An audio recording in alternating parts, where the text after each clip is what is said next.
I'm gonna show you the only books I would ever reread, and this is probably where I'm most picky when it comes to books because I'm not a big rereader at all. I'm gonna start with the ones that you probably haven't heard me talk about as much, because if you do watch my videos, then there's some books I just bring up a lot because they're that good that I just have to talk about them all the time. Okay, I'm gonna start with From Luke Off with Love by Mariana Zapata. It's like a Olympic ice skating romance book. The two main characters have known each other since they were kids, but they never really got along. He's like her friend's brother and he needs like a partner for ice skating, but because they don't get along, she's really hesitant to be partners with him. This book reminds me a lot of the Netflix series Spinning Out, but they like stopped spinning out, so it's like not even happening anymore, which is kind of sad because it was like a good series. But anyways, I could do a whole nother video on like books that remind me of TV shows or TV shows that are like books that I like, because I have so many ideas for that. I did fall down a rabbit hole of just like watching Olympic skater love stories because those are out there. I have spent days of my life watching documentaries and just like YouTube videos of skaters who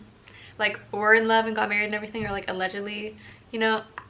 It's pretty slow burn, but I was never bored throughout it. I felt like there was always like the right amount of like sprinkles throughout the whole thing that like made me feel like I was really invested. Jasmine and Ivan are the names of the main characters. Ivan is probably one of my favorite love interests that I've ever read about. I read this on my Kindle and then I bought like a physical copy. I think it still is on Kindle Unlimited, but I bought the physical copy because it was one of my favorite books I've ever read. It's just one of those stories where it's so believable and you're going through it and you feel like you're just like right there with the characters and their like love story. It just, you feel like you know that they're in love at the end, which is something that doesn't always happen in romance books. Next up is a fantasy book. I actually have reread The Cruel Prince like twice. This is the one that I read like before all the other ones that I'm talking about. This is just one of the best fantasy trilogies I've ever read. I loved it so much. I think the second one was my favorite. The two main characters do start out as enemies and it's pretty brutal because there's just like a lot of like bully vibes going on, you know what I mean? But the main character, Jude, she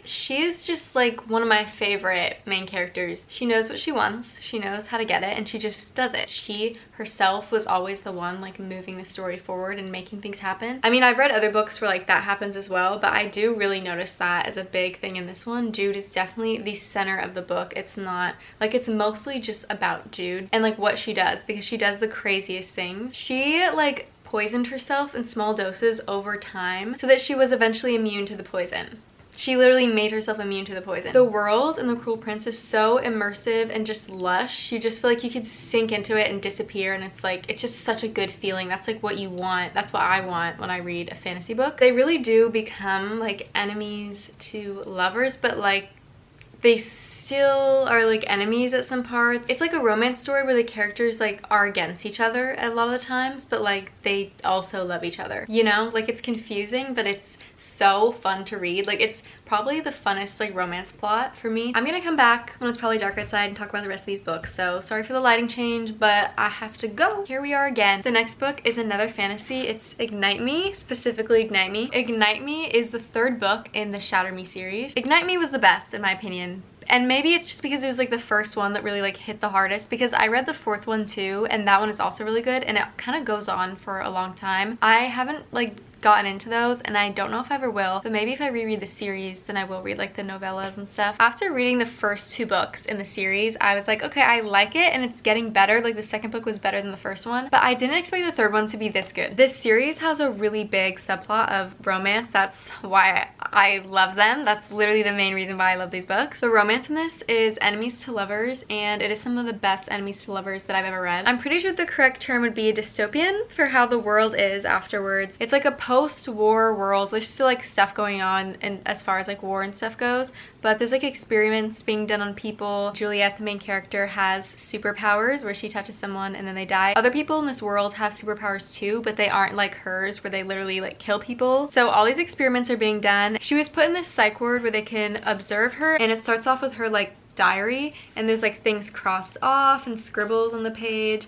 It's just like, it's very chaotic, but it's like, it's for a purpose. And her character, that's part of the reason why the books got so much better, is her character growth was insane. Some Mistakes Were Made is another book that I would reread. This is one of my all-time favorite books. This is an emotional journey that I would voluntarily go on like every month. I could only hope to read a book that will do what this book did to me. This is a second chance childhood friends to lovers to stream to not talking to lovers again. This book focuses on the girl Ellis. Ellis feels boxed in by her family situation, the town that she lives in. Her dream, like her biggest dreams, are just to travel the world. Along with Ellis's sort of like coming of age, finding herself story, there's also a romance with Easton, who basically is this kid that she met when she was younger. They like got into trouble together, but then his family is actually like a lot more, like he has a stable home life. So they kind of took her in and she became like really close with all of them. There's a lot of yearning and pining and just them both knowing that they love each other, but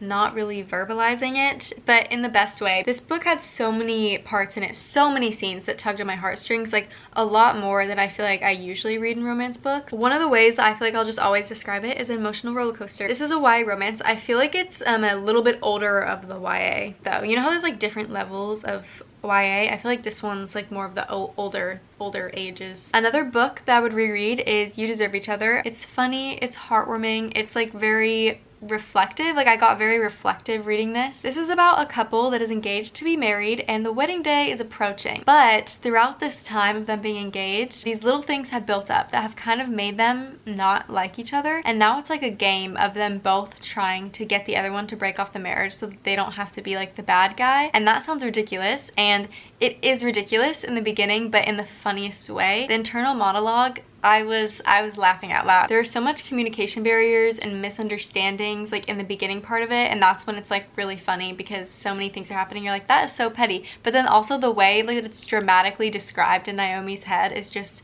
hilarious. My favorite part of this book was when their heart exteriors were melting because they were both being so selfless at times, and they were learning how to be the person that the other one needed, falling back in love, being best friends again. And that was just such a beautiful thing to witness. Like that was such a beautiful thing to read about. It has like such a special place in my heart because it was so good and was also so different. The next and final book is Love in Other Words by Christina Lauren. I love this book. Every single time I see someone on Instagram post like quotes of this book, I want to reread it. This is a second chance, childhood friends to lovers to strangers to lovers again. They both like went through so much, but I think it just made for a really good story because everything was high stakes. Like the emotions in this, certain scenes just hit so hard. Macy and Elliot meet when they're a lot younger, and they meet at this house that her dad bought like to get vacations and go away. So she goes there and they go into like this empty house that they're moving into. There is a little boy in the closet when she opens it in like her room,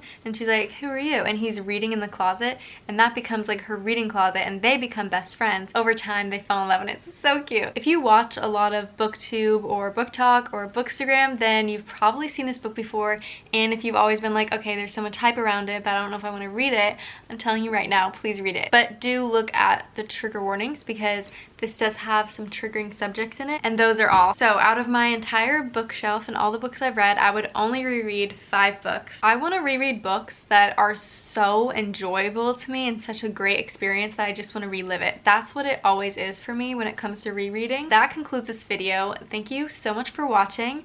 Don't forget to like and subscribe, and I will see you in the next one.